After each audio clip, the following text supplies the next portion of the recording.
नमस्कार विद्यार्थी मित्रांनो, मागील 2 भागांमध्ये आपण पाहिलेलं आहे की स्वरांचं लेखन आपण कसं केलेलं आहे. तर आता आपण व्यंजनांना सुरुवात करत आहोत. व्यंजनांमध्ये सर्वात पहिलं व्यंजन म्हणजे क. क पासून आपण सुरुवात करत आहोत. क पासून लिहिण्याचा सराव आता आपण सुरू करूया. तर बघा, या ठिकाणी मी कर हे क आपण या ठिकाणी आता लिहिण्याचा सराव करत आहोत. क याला आपण आजपर्यंत कमळाचा क किंवा कढईचा क अशा पद्धतीने याचा उच्चार केलेला आहे. परंतु आजपासून आपण याला कमळाचा क किंवा कढईचा क न म्हणता याला आपण आता डायरेक्टली तुमच्या माहितीसाठी याला डायरेक्टली आता कमळाचा क न म्हणता क म्हणायचं आहे. कारण आपण वाचन करत असताना या ठिकाणी आपल्याला वाचताना अडचण येऊ नये किंवा आपल्याला वाचनाचा वेग कमी होऊ नये म्हणून या ठिकाणी क म्हणणं अत्यंत गरजेचं आहे. जोपर्यंत आपण याला क म्हणून ओळखणार नाही, डायरेक्ट तुम्हाला अक्षर जेव्हा दिसेल तेव्हा डायरेक्ट तुम्ही क म्हणून ओळखलं पाहिजे. हे माझं थोडंसं बोर्ड हँग आहे, तर हँग असल्यामुळे मी याच्यावर लिहिल्यावर थोडं उमटायला वेळ लागत आहे. काही दिवसात याचं मी काम करून घेईन वाटल्यास. हे जे बोर्ड आहे याचा लिहिण्याचा जो वेग आहे, ज्यावेळेस मी लिहितो त्याच्यानंतर ते उमटत आहे, थोडासा वेळ लागत आहे. तर अशा पद्धतीने आपण या ठिकाणी क लिहिण्याचा सराव हा करत आहोत आणि हा सराव आपण केला पाहिजे. यानंतर ख, या ख ला आपण क ची एक लाईन परत लिहून घेऊया. म्हणजे काय होईल, या ठिकाणी जे जागा आहे याच्यावर तुम्हाला सराव करता येईल. अशा पद्धतीनं व्हिडिओच्या डिस्क्रिप्शन मध्ये जी PDF आहे ते तुम्ही डाउनलोड करून घ्या आणि डाउनलोड करून त्या ठिकाणी लिहिण्याचा तुम्ही सराव सुरू करा.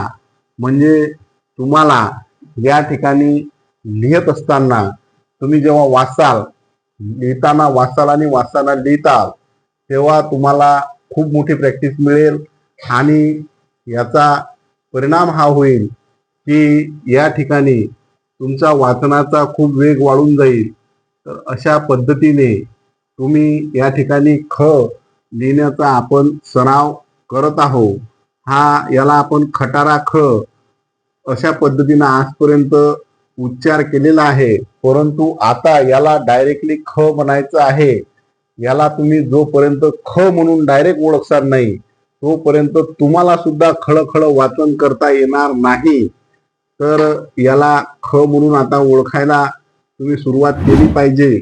आणि आता आपण लिहिण्याचा सुद्धा सराव करत आहोत. तुम्हाला मी वारंवार याच्यासाठी सांगत आहोत की जोपर्यंत तुम्ही लिहिण्याचा सराव करणार नाही तोपर्यंत तुमचा वाचनाचा वेग हा वाढणार नाही आहे, हे तुम्ही लक्षात ठेवलं पाहिजे. जोपर्यंत लिहिण्याचा सराव तुम्ही अशा पद्धतीने करत नाही तोपर्यंत तुमचा वाचनाचा जो वेग आहे तो सुद्धा वाढणार नाही आहे. म्हणून तुम्ही लिहिण्याचा सराव हा झपाट्यानं केला पाहिजे. आणि व्हिडिओच्या डिस्क्रिप्शन मध्ये जी PDF आहे ती PDF डाउनलोड करून हा खटारा ख तुम्ही लिहिला पाहिजे. असं प्रत्येक अक्षर, केवळ अक्षरच नाही तर शब्द, काना मात्रा विरहित शब्द, कान्याचे शब्द, विलांटीचे शब्द, उकाराचे शब्द, मात्र्याचे शब्द सर्व या ठिकाणी ग चा आपण लिखाण करत आहोत. गणपतीचा ग किंवा गरुडाचा ग म्हणून आजपर्यंत आपण त्याला ओळखतो. परंतु आता याला डायरेक्ट ग म्हणायचं आहे. याला ग म्हटल्यानंतरच तुमच्या वाचनाचा वेग वाढणार आहे. जर तुम्ही गणपती ग किंवा गरुडाचा ग असं जर म्हणत बसलात तर तुम्हाला वाचनाचा वेग येणार नाही. तुमचा वेग हा निरंतर कमीच राहणार आहे. कारण ज्या पद्धतीनं माझं बोर्ड हँग होत आहे त्या पद्धतीनं तुमचा डोक्याचा भाग हँग होईल की हा गरुडाचा ग म्हणू की काय म्हणू, गणपतीचा ग म्हणू. म्हणून या ठिकाणी तुम्ही पटपट लिहिण्याचा सराव सुद्धा हा केला पाहिजे आणि लिहिण्याचा सराव केल्यानंतरच तुम्ही या ठिकाणी वेगाने वाचू शकाल. ज्या मुलांना वाचता येत नाही त्यांनी लिहिण्याचा सराव करा आणि ज्यांना वाचता येते त्यांनी वेगानं वाचण्यासाठी लिहिण्याचा सराव केला पाहिजे. कारण जोपर्यंत तुम्ही वेगानं वाचण्यासाठी लिहिसाल नाही तोपर्यंत तुम्हाला वेगानं वाचता येणार नाही.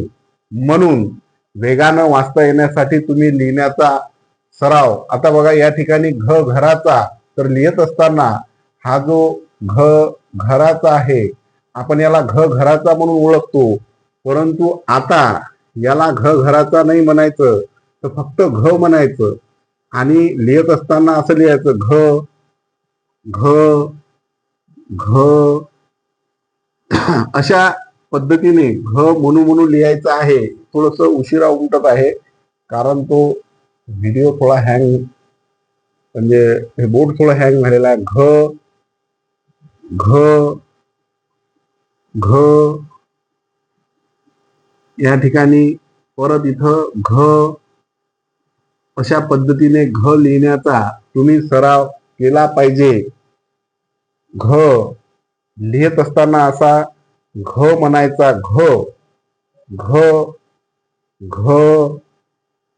म्हणजे काय होईल की तुम्ही मनसाल आणि मनसाल सोबतच तुम्ही म्हटल्याच्या नंतर या ठिकाणी तुम्ही जेव्हा लिहिसाल आणि म्हणसाल तेव्हा तो जो आहे हा त्या ठिकाणी तुमच्या डोक्यात फिट्ट होईल आणि तुम्ही तो नंतर कुठेही आला तर तुम्ही डायरेक्टली तो ओळखसाल.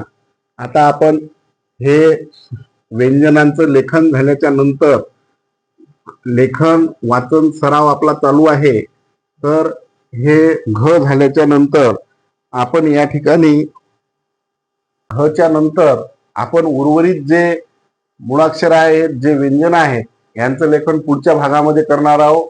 जे या व्हिडिओला पहिल्यांदा पाहत आहेत त्यांनी अगोदरचे प्लेलिस्ट मध्ये 2 व्हिडिओ पाहून या आणि सुरुवातीपासून तर शेवटपर्यंत जे व्हिडिओ आहेत ते पूर्ण बघा. आणि त्यानंतर दुसरी महत्वाची गोष्ट अशी आहे की डिस्क्रिप्शन मध्ये व्हिडिओ जेव्हा आपण सुरू करतो त्याचं डिस्क्रिप्शन असते आणि त्या डिस्क्रिप्शन मध्ये व्हिडिओ मध्ये PDF ची ई-बुक ची लिंक दिलेली आहे. ती फक्त 45 रुपयाला आहे.